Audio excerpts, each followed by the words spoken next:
মই Priyanka DGP GP Singh আছিল আলফা স্বাধীনৰ টাৰ্গেট আলফা স্বাধীনৰে এনকাউণ্টাৰক লৈ বিস্ফোৰক খবৰ ডিজিপি জিপি সিঙক আক্ৰমণৰ পৰিকল্পনা কৰিছিল আলফা স্বাধীনে আইজিপি জিতমল দলেকো আক্ৰমণৰ পৰিকল্পনা 7 জনীয়া আলফা স্বাধীনৰ এটা দলে বাহৰ পাতি আছিল মাৰ্ঘেৰিটা লেখাপানী অঞ্চলত বিগত 10 দিন ধৰি এলেকাটোত বাহৰ পাতি আছিল দলটো তিনিচুকীয়াৰ এজন প্ৰভাৱশালী ব্যৱসায়িক অপহৰণৰ টাৰ্গেট কৰিছিল তিনিচুকীয়াৰ আৰক্ষী অধীক্ষকে জনাইছে এই খবৰ মৰণোত্তৰ পৰীক্ষাৰ বাবে তিনিচুকীয়া অসামৰিক চিকিৎসালয়ত অনা হৈছে উদয় অসমৰ মৃতদেহ উদয় অসমৰ লগতে নেতৃত্বত আছিল মৃগাংক অসম এটা ৰাইফল জোতা গ্ৰেনেড এটা আইডি উদ্ধাৰ কৰা হৈছে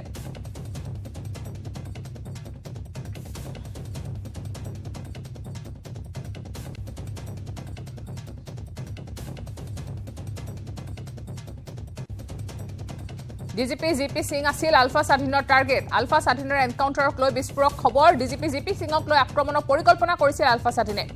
আইজিপি জিতমল দলেকো আক্ৰমণৰ পৰিকল্পনা কৰিছিল 7 জনীয়া আলফা স্বাধীনৰ এটা দলে বাহৰ পাতি আছিল মাৰ্ঘেৰিটা লেখাপানী অঞ্চলত আৰু বিগত 10 দিন ধৰি এলেকাটোতে বাহৰ পাতি আছিল দলটো তিনিচুকীয়াৰ প্ৰায় এজন প্ৰভাৱশালী ব্যৱসায়িক অপহৰণৰ টাৰ্গেট কৰিছিল তিনিচুকীয়াৰ আৰক্ষী অধীক্ষকে জনাইছে এই কথা মৰণোত্তৰ পৰীক্ষাৰ বাবে তিনিচুকীয়া অসামৰিক চিকিৎসালয়লৈ অনা হৈছে উদয় অসমৰ মৃতদেহ উদয় অসমৰ লগত নেতৃত্বত আছিল মৃগাংক অসম এটা ৰাইফল জোতা গ্ৰেনেড আৰু এটা আইডি উদ্ধাৰ কৰিছে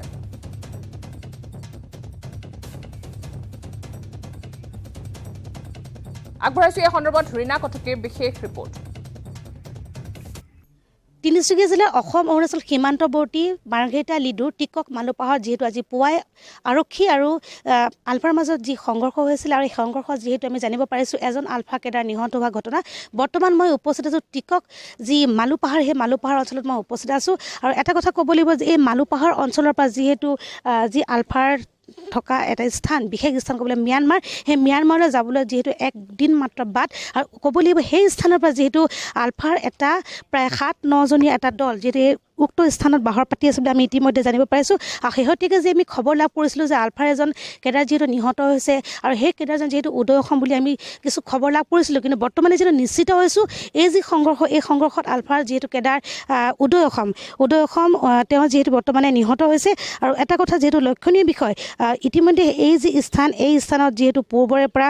প্ৰায় আলফাৰ এটা দলে বাহৰ পাতিছিল 7-9 জনীয়া এটা দল আৰু এই দলে যিহেতু প্ৰায় 10 দিন ধৰি এই উক্ত স্থানত বাহৰ পাতিছিল বুলি আমি যিহেতু ইতিমধ্যে জানিব পাৰিছোঁ আৰু তিনিচুকীয়া জিলা আৰক্ষী অধীক্ষকে যিহেতু আমাক এই কথা জানিবলৈ দিছে কিয়নো তিনিচুকীয়া জিলাৰ লেখাপানী আৰু মাৰ্ঘেৰিটা অঞ্চলৰ এজন প্ৰভাৱশালী ব্যৱসায়িক যিহেতু তেওঁলোকে কিডনেপ কৰাৰ যি উদ্দেশ্য সেই উদ্দেশ্য ইয়াত বাহৰ পাতিছিল আৰু এটা কথা গুৰুত্বপূৰ্ণ কথা যিহেতু আমি ইয়াত জানিব পাৰিছোঁ বৰ্তমানে যিহেতু ইয়াত আলফাৰ যি দলটো ইয়াত বাহৰ পাতিছিল আৰু সেই আলফাৰ দলটোৱে যিহেতু তেওঁলোকে টাৰ্গেট কৰি লৈছিল যিহেতু তিনিচুকীয়া জিলাৰ আৰক্ষী অধীক্ষক লগতে এটা কথা ক'ব লাগিব যিটো জিপি সিং লগত আৰু জিতমল দলে তেওঁলোকক যিহেতু আইডি তেওঁলোকক যিটো বিস্ফোৰণ ঘটাই তেওঁলোকক যিটো বিস্ফোৰণ ঘটোৱাৰ যি লক্ষ্য কৰি লৈছিল আৰু সেই লক্ষ্যৰে লগতে এজন প্ৰভাৱশালী ব্যৱসায়িক ইয়াৰ পৰা যিটো কিডনেপ কৰাৰ লক্ষ্যৰে তেওঁলোকে ইয়াত বাহৰ পাতিছিল বুলি যিহেতু আমি ইতিমধ্যে তিনিচুকীয়া জিলা আৰক্ষী অধীক্ষকে পৰা আমি জানিব পাৰিছোঁ ইতিমধ্যে দেখা গৈছে তাৰ পাছতে আৰক্ষী প্ৰশাসনৰ যিটো কটকটীয়া যি অভিযান বা অপাৰেশ্যন আৰু সেই অপাৰেশ্যনৰ অন্তত যিহেতু আজি পুৱাৰ ভাগতে আলফাৰ এজন কেডাৰ যিটো উদয় অসম যিটো তেওঁৰ গুলীত নিহত হৈছে আৰু ইতিমধ্যে ইয়াকে লৈ উক্ত অঞ্চলত এক চাঞ্চল্য বিৰাজ কৰিছে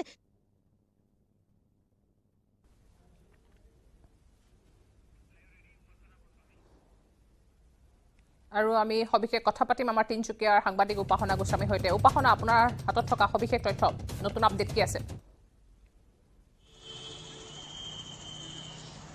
হয় প্ৰিয়ংকা কালি যি ঘটনা সংঘটিত হৈছে যি তিনিচুকীয়া আৰক্ষী আৰু দলৰ মাজত যি সংঘৰ্ষ হৈছে তাৰ পিছত যেহেতু গুণুদ অসম উৰ্ফে উদয় অসম ইতিমধ্যে নিহত হৈছে আৰু কিছু সময় পূৰ্বে যিটো তিনিচুকীয়াৰ অসামৰিক চিকিৎসালয় লৈ অহা হৈছিল মৰণোত্তৰ পৰীক্ষাৰ বাবে আৰু এই মুহূৰ্তত যিহেতু তিনিচুকীয়া জিলাৰ এছপি আৰক্ষী অধীক্ষকগৰাকীয়ে এটা কথা জনাইছে যে 5:30 বজাত ইতিমধ্যে মাৰ্ঘেৰিটা পুলিচ ষ্টেচনত তেওঁ প্ৰেছ মিট দিব আৰু প্ৰেছ মিটত সম্পূৰ্ণ যি ঘটনা আচলতে তেওঁ সদৰি কৰিব প্ৰেছ মিট যোগেদি আৰু এই মুহূৰ্তত যেহেতু আমাৰ এটা খবৰ আছে প্ৰিয়ংকা যেহেতু তন্নকৈ তালাচী চলোৱা হৈছে অভিযান চলোৱা হৈছে তিনিচুকীয়াৰ চুকে কোণে যেহেতু তিনিচুকীয়াখন এখন স্মশাঘাটৰ জিলা তাৰ লগতে যেহেতু লাগি আছে ওচৰতে অসম অৰুণাচল সীমান্ত যেহেতু প্ৰায়ভাগে আলফাৰ এনেকুৱা এটা 7 জনীয়া দলে যিটো ইতিমধ্যে বাহৰ পাতি থকা বুলি আমি জানিবলৈ পাইছোঁ পূৰ্বতে আমি ৰূপম অসমৰ নাম জানিছিলোঁ ৰূপম অসমৰ নেতৃত্বত দল বাহৰ পাতি আছে কিন্তু এই মুহূৰ্তত যিটো কালি যি ঘটনা সংঘটিত হৈছে যি তিনিচুকীয়া আৰক্ষী আৰু আলফাৰ কেন্দ্ৰৰ মাজত যি সংঘৰ্ষ হৈছে তাৰপিছত গম পোৱা গৈছে যে এই যি দলটো আলফাৰ দলটোৰ নেতৃত্ব দি আছিল উদয় অসম, যি মুহূৰ্তত তিনিচুকীয়া অসম আৰক্ষীৰ হাতত যে নিহত হৈছে। তাৰপিছত যিহেতু তিনিচুকীয়ালৈ লৈ অহা হৈছিল, আমি নিউজ 18 এক্সক্লুচিভ এই দৃশ্য দেখাইছিলোঁ সেই কেডাৰজনৰ। আচলতে এটা কথা ক'ব লাগিব প্ৰিয়ংকা, যিহেতু তিনিচুকীয়াত প্ৰায়ভাগে এনেকুৱা ঘটনা সংঘটিত হৈ থাকে, বিশেষকৈ তিনিচুকীয়াৰ মাৰ্ঘেৰিটা, জাগু, লিডু এইসমূহ জেগাত ঠাইত যিহেতু আৰক্ষীয়ে এটা দৃষ্টি ৰাখিছে, আৰু তিনিচুকীয়া যিটো আমি নাম আগৰ পৰাই জানো, যিহেতু তিনিচুকীয়াৰ আনফালে কাকপথাৰ আছে বা ডিৰাকেট আছে, এইসমূহ জেগাত পূৰ্বৰ পৰা যেনেকুৱা সংঘৰ্ষ চলি থাকে, তাৰ বাবে তিনিচুকীয়াই বৰ্তমান যি অভিযান তীব্ৰতৰ কৰি তুলিছে, চুকে গুণে তীব্ৰতৰ কৰি তুলিছে। কিয়নো যিহেতু তিনিচুকীয়াত বতৰ বেয়া, যোৱাকালি বৰষুণ আছিল, তাৰ বাবে সেই দলটো আচলতে আলফাৰ যিটো দল, সেই দলটো পলায়ন কৰিবলৈ সক্ষম হৈছিলে। কিন্তু তেওঁলোকে যিহেতু মালৌ পাহাৰ, যি মাৰ্ঘেৰিটা মালৌ পাহাৰৰ ওপৰত আছিলে, আৰু আৰক্ষীৰ যিটো দল সেই তলত আছিলে, তলৰ পৰা ফায়াৰিং কৰা হৈছিলে, তাৰ বাবে আৰক্ষীৰ যিটো গাড়ী ইতিমধ্যে আপুনি যিদৰে উল্লেখ কৰিছে, বাকী আলফা সদস্যসকলৰ সন্ধানত ইতিমধ্যে অভিযান চলাই আছে, অভিযান তীব্ৰতৰ কৰি তোলা হৈছে। গতিকে এই সন্দৰ্ভত কিবা সূত্ৰ লাভ কৰিছে নেকি? আপোনাক কিবা জনাইছে নেকি? আৰক্ষীৰ লগত কথা হৈছিল নেকি এই সন্দৰ্ভত? হয় প্ৰিয়ংকা, নিশ্চয়কৈ আমি যিহেতু আৰক্ষী অধীক্ষক বা আৰক্ষীৰ লোকসকলৰ লগত কথা পাতিবলৈ যত্ন কৰিছোঁ, তেওঁলোকে এটা কথাই কৈছে, কোনো কথা আমাক এতিয়ালৈকে জানিবলৈ দিয়া নাই। কিন্তু যিটো 5:30 বজাত যিটো প্ৰেছ মিট দিব ইতিমধ্যে মাৰ্ঘেৰিটাত, তাত প্ৰেছ মিটত সম্পূৰ্ণ কথা আচলতে সদৰি কৰিব বুলি ইতিমধ্যে আমাক জানিবলৈ দিছে। কিন্তু যিটো এতিয়া বৰ্তমান এটা গুৰুত্বপূৰ্ণ কথা, যিহেতু আলফাৰ দলটোৰ টাৰ্গেট আছিলে যিহেতু GP সিং, ইতিমধ্যে আমি সকলোৱে জানিছোঁ, তাৰ লগতে যিহেতু IGP জিতমণ্ডলে টাৰ্গেট আছিলে, তাৰ বাবে আৰু লগতে এজন ব্যৱসায়িক তেওঁলোকে অপহৰণ কৰাৰ যি চক্ৰ চলাইছিলে আচলতে আমি জানিবলৈ পাইছোঁ। তাৰ বাবে অভিযান এতিয়া বাৰু তীব্ৰতৰ কৰি তুলিছে, আৰু প্ৰেছ মিটত আমি সম্পূৰ্ণ কথা এটা ইতিমধ্যে জানিব পাৰিম প্ৰিয়ংকা। আচলতে ঘটনা ক'ৰ পৰা সূত্ৰপাত হৈছে বা কেনেধৰণে ঘটনা সংঘটিত হ'ল, বা আৰু কেডাৰসকল যিটো পলাই যোৱাৰ যিটো ৰাস্তা ঢেৰ আছে তিনিচুকীয়াৰ অৰুণাচল যিটো নিচে কাষত, তেওঁলোকে এই ঘটনা সংঘটিত কৰি হয়তো অৰুণাচললৈ যাবও পাৰে, এটা সন্দেহহে কৰা হৈছে প্ৰিয়ংকা। হয়, ধন্যবাদ জনাইছোঁ উপাসনা।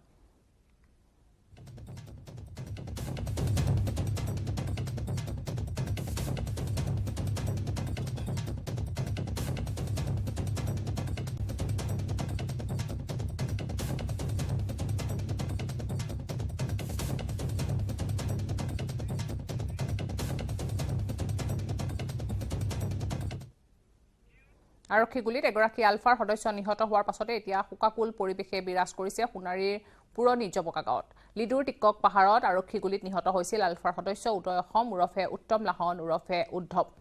2012 চনতে ঘৰৰ পৰা কামলৈ বুলি ওলাই যোৱাৰ পিছত আলফাত যোগদান কৰিছিল উত্তম লাহন ওৰফে উদয় অসমে। নিহত উদয় অসম পুৰণি জবকাৰ বাসিন্দা প্ৰয়াত পদু লাহন আৰু গণিতা লাহনৰ তৃতীয় পুত্ৰ। আজি পুৱাতে আৰক্ষী আৰু আলফা স্বাধীনৰ মাজত হোৱা সংঘৰ্ষৰ ফলত উত্তম লাহন ওৰফে উদয় অসম নিহত হোৱাৰ খবৰ সংবাদ মাধ্যম যোগে পোহৰলৈ অহাৰ পিছতে এতিয়া শোকাকুল পৰিৱেশে বিৰাজ কৰিছে গৃহ অঞ্চলত।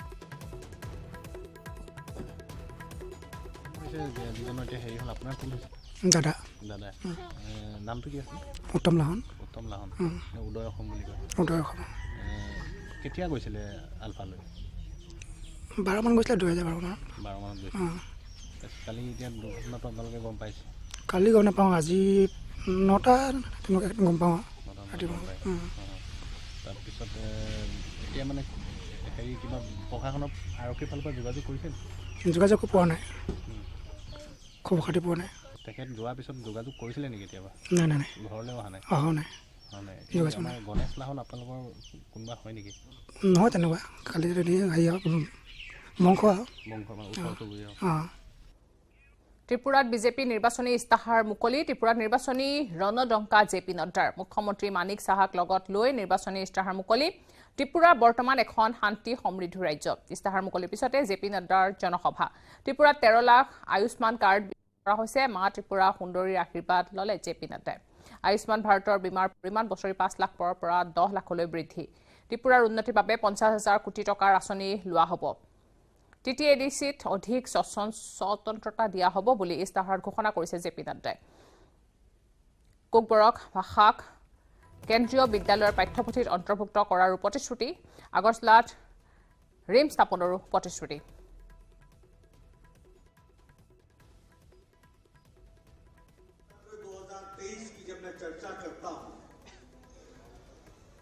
तो मैं इसके साथ साथ इस संकल्प पत्र के सीरियसनेस के बारे में भी चर्चा करना चाहता हूं। और जब मैं सीरियसनेस पर चर्चा करना चाहता हूं तो तो आपको ये बताना चाहता हूं कि जब दूसरी पॉलिटिकल पार्टीज के लोग कोई मैनिफेस्टो, कोई विजन पेपर लेकर के आते हैं तो उनको उसकी पार्टी वाले ही सीरियसली नहीं लेते हैं, तो दूसरे लोग और समाज क्या सीरियसली लेगा। लेकिन जब भारतीय जनता पार्टी कोई कमिटमेंट पेपर लेकर के आती है, कोई संकल्प पत्र लेके आती है, कोई विजन डॉक्यूमेंट लेके आती है, it is not only a piece of paper, it is not only jargon of words, it is the commitment of Bharatiya Janata Party towards the people of Tripura. और इसलिए सारा देश, त्रिपुरा के लोग, सारे राजनीतिक दृष्टि से जानकार लोग इंतजार करते हैं कि भारतीय जनता पार्टी का संकल्प पत्र क्या है, विजन डॉक्यूमेंट क्या है, because that is the road map of Bharatiya Janata party governance. वो एक रोड मैप है। और जब मैं ये कह रहा हूं तो मैं एक बात और भी आपको कहना चाहता हूं, ये मैनिफेस्टो रिलीज का जो कार्यक्रम चलता रहा है, हम भी राजनीति में लंबे समय से रहे, हमने देखा लोग मैनिफेस्टो निकालते थे, भूल जाते थे, नए वायदे लेकर के नए उसको पैकेज में फिर से उन्हीं बातों को दोहराने के लिए चले आते, और पुराने वादे भूल जाना, नए नए तरीके से विषयों पर रखना, ये समय की संस्कृति थी। लेकिन यहां I have the proud privilege to say that I represent the party, Bharatiya Janata Party, which has a leader like Narendra Modi, which has changed the political culture of the country that we have to understand. कभी आपने सुना था कि कोई report card लेकर के आता है? कभी किसी नेता को 70 साल में सुना आपने? I would like to ask you a question. Did you hear any leader coming out with a report card? For the last 17 years? But जब हम आपके सामने आते हैं और भारतीय जनता पार्टी का एक एक नेता जब सामने आता है तो अपना रिपोर्ट कार्ड लेकर के आता है और आगे का road map. When I talk about 2018, 2018 की जब मैं बात करता हूं तो 2018 त्रिपुरा की राजनीति में एक तरफ से निकास द्वार साबित हुआ है और एक तरफ से प्रवेश द्वार साबित हुआ है। निकास द्वार साबित हुआ है लाल आतंक का, निकास द्वार साबित हुआ है भ्रष्टाचार का, निकास द्वार साबित हुआ है करप्शन एंड कमीशन का, निकास द्वार साबित हुआ है क्रिमिनलाइजेशन का, निकास द्वार साबित हुआ है लेवी की राजनीति का। और 2018 त्रिपुरा की राजनीति में प्रवेश द्वार भी बना है, और प्रवेश द्वार बना है भारतीय जनता पार्टी के द्वारा, और वह प्रवेश द्वार है विकास का, वह प्रवेश द्वार है शांति का, वह प्रवेश द्वार है सद्भाव का, वह प्रवेश द्वार है तरक्की का, वह प्रवेश द्वार है नई उमंग नई उड़ान का, और वह प्रवेश द्वार है उन्नतो त्रिपुरा श्रेष्ठो त्रिपुरा का।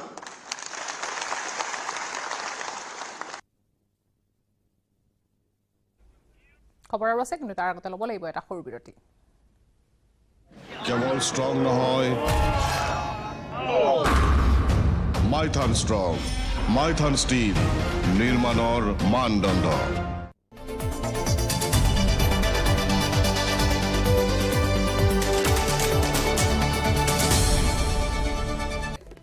আনহাতে প্ৰচণ্ড ভূমিকম্পত ৬৮,০০০ৰো অধিক লোক আহত হৈছে। এতিয়াও ধ্বংসস্তূপত আবদ্ধ হৈ আছে হাজাৰ হাজাৰ লোক। নিহতৰ সংখ্যা আৰু অধিক হোৱাৰ আশংকা কৰা হৈছে। আবদ্ধসকলক উদ্ধাৰ বাবে তীব্ৰতৰ কৰা হৈছে উদ্ধাৰ অভিযান। প্ৰলয়ংকাৰী ভূমিকম্পত ধ্বংসস্তূপত পৰিণত হৈছে ৬ সহস্ৰাধিক বৃহৎ বৃহৎ অট্টালিকা। দুয়োখন দেশৰ ধ্বংসস্তূপত এতিয়াও আবদ্ধ হৈ আছে ১.৫ লক্ষাধিক লোক। চাৰিওফালে কেৱল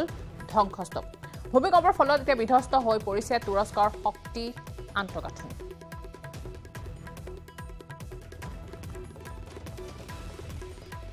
ধ্বংসস্তূপৰ মাজত এতিয়াও আহিছে আশাৰ খবৰ মৃতকৰ সংখ্যা বঢ়াৰ বিপৰীতে বহু লোকক কিন্তু জীৱন্তে উদ্ধাৰ কৰা হৈছে উদ্ধাৰ কৰা সকলৰ ভিতৰত আছে বহু শিশু এই দৃশ্য দেখি হয়তো সকলোৰে অন্তৰ গলি যাব ধ্বংসস্তূপৰ মাজৰ পৰা উদ্ধাৰ হোৱা এটি শিশুৰ বটলৰ হাফৰত পানী খুৱাইছে উদ্ধাৰকাৰী দলে শিশুটিৰ মুখৰ দেখা গৈছে হাঁহি আনন্দত কিৰিলি পাৰিছে উদ্ধাৰকাৰী লোকসকলেও ধ্বংসৰ মাজতো জীৱনৰ আশাৰ বতৰা আনিছে এই শিশুটিৰ উদ্ধাৰে প্ৰলয়ংকাৰী ভূমিকম্পৰ মাজতো ৰক্ষা পৰিল এটা কুকুৰ উদ্ধাৰকাৰী দলে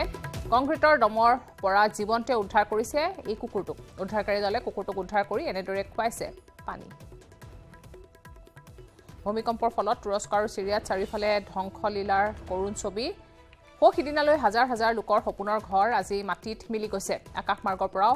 লোৱা দৃশ্যই দেখুৱাইছে ভূমিকম্পৰ ধ্বংসলীলাৰ সেই ভয়ংকৰ ছবিখন ইটোৰ পিছত সিটো অট্টালিকা কেনেদৰে ভাঙি ছিঙি এতিয়া পৰি গৈছে ভুক্তভোগী লোকসকলৰ দুঃস্বপ্নৰ সাক্ষী হয় প্ৰলয়ংকাৰী ভূমিকম্পত গৃহহাৰা হৈছে লাখ লাখ লোক আৰু এইসকলৰ কোনো বাসস্থান নাই কোনো ঠিকনা আতুম টুকাৰিকৈ ধ্বংসস্তূপত পৰিণত হোৱা ঘৰখন এনেদৰে গৃহহাৰা পৰিছে এতিয়া লোকসকল আনকি খাদ্য পানীৰ অভাৱতো ভুগিছে বহু লোক শৰণাৰ্থী শিবিৰত থকাৰ লগতে মুকলি আকাশৰ তলতে আছে বহু লোক আনহাতে বাহনতে তিৰপাল কৰি অস্থায়ীভাৱে বাস কৰিছে বহু লোকে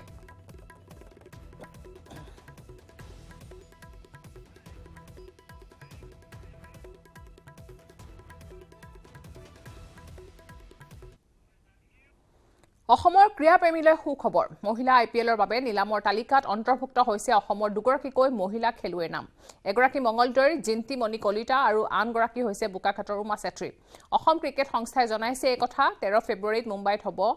এই নিলাম প্ৰক্ৰিয়া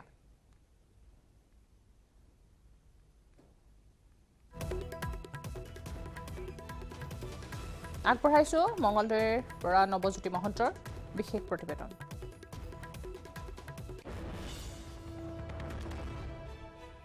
অসমৰ ক্ৰীড়াপ্ৰেমীৰ বাবে আচলতে এক সুখবৰ ইতিমধ্যে অসমৰ যি মহিলা ক্ৰিকেট দল আছে সেই মহিলা ক্ৰিকেট দলৰ পৰা অসমৰ দুগৰাকীকৈ খেলুৱৈ নাম অন্তৰ্ভুক্ত হৈছে মহিলা আইপিএলৰ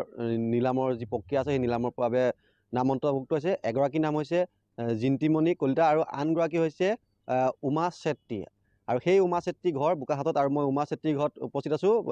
উমা চেত্ৰী বাসগৃহত উপস্থিত আছোঁ মোৰ সহযোগীক মই দেখুৱাবলৈ অনুৰোধ কৰিছোঁ উমা চেত্ৰী মই বাসগৃহত আছোঁ উমা চেত্ৰী মাতৃ আছে আৰু এইখন ঘৰৰ পৰা আচলতে বুকুত অযুত সপোন লৈ ওলাই গৈছিল উমা চেত্ৰী আৰু আজি যেন সপোন পূৰণ হোৱাৰ পথত আৰু উমা চেত্ৰী পোনে পোনে উমা চেত্ৰী মাতৃ আছে মই মাতৃৰ পৰা জানিব বিচাৰিম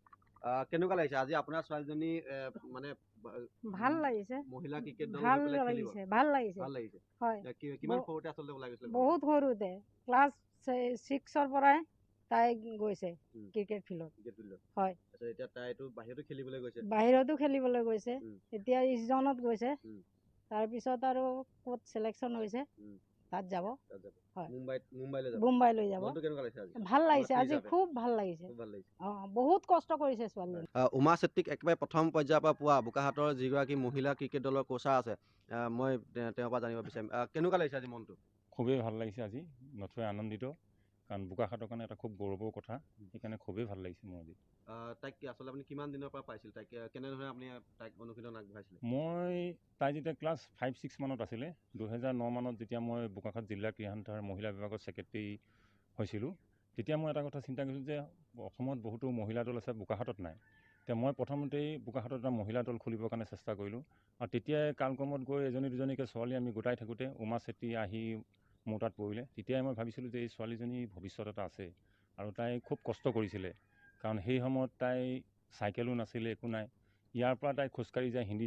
হিন্দী স্কুলৰ পৰা তাই বাহিৰে ফিল্ডত সোমায় ফিল্ডৰ পৰা খেলি কেতিয়াবা বৰষুণ দিলে দৌৰি তাৰ পৰা আহে আৰু তেতিয়াই এখন ভঙা চাইকেল আমি তাইক যোগাৰ কৰি দিছিলোঁ মই আৰু সেই চাইকেলখন মেৰামতি কৰি দিওঁতেও মোৰ লগত আছিলে আমাৰ সকলোৱে পৰিচিত বিনয় কালুৱাৰ তেওঁ আৰ্থিকভাৱে অলপ সহায় কৰি এখন চাইকেলৰ যোগাৰ কৰি দিছিলে মোৰ লগত আৰু তেনেকেই তাই অহা যোৱা কৰিছিলে আৰু বহুত কষ্ট কৰিছিলে তাই মানে বহুত সপোন আছিলে তাই এটাই লক্ষ্য যে মই ইণ্ডিয়া জাৰ্চি কেতিয়া পিন্ধিম আৰু